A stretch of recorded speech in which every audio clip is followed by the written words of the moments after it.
একটা মাউন্টেন দেখাচ্ছি। মাউন্টেনটার নাম হচ্ছে মাউন্ট মান্দা। এটা গঙ্গোত্রী থেকে গোমুখ যাওয়ার পথে চিরবাসা আসার আগে ডান হাতে পড়ে। মাউন্টেনটা দেখুন, মাউন্ট মান্দা।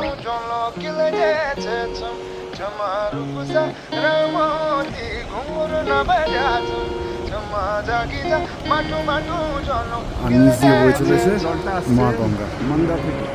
মান্দা গ্লেশিয়ার থেকে গঙ্গোত্রী থেকে ভোজবাসা দূরত্ব ছিল almost 16 kilometre.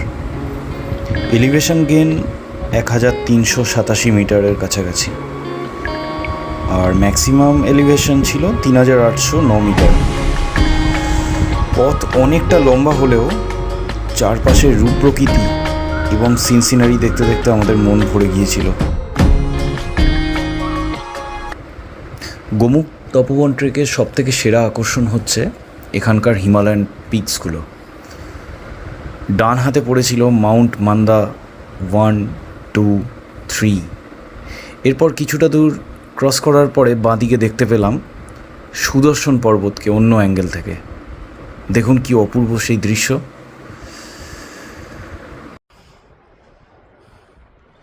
Let's watch where I am standing.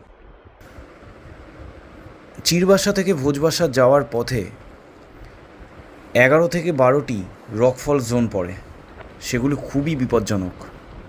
হাওয়া যত জোরে বইতে থাকে, বেলা বাড়ার সাথে সাথে সেই পাথরগুলো অনেক সময় নিচে নেমে আসে, আর ট্রেলের মধ্যে এলে সেগুলো অনেক সময় পা হড়কে অ্যাক্সিডেন্ট হওয়ারও সম্ভাবনা থাকে। তাই যতটা তাড়াতাড়ি সম্ভব আমরা এগিয়ে চললাম ভোজবাসার পথে।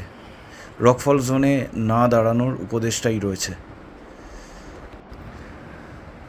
মিত্রনীল আর সৌভিক অনেকটা আগেই পৌঁছে গিয়েছিল ভোজবাসা, কিন্তু আমি, রঞ্জনদা, দেবপ্রিয় আর আমাদের গাইড বিনয় রাওয়াত আমরা একটু গল্প করতে করতে আরামসেই পৌঁছলাম।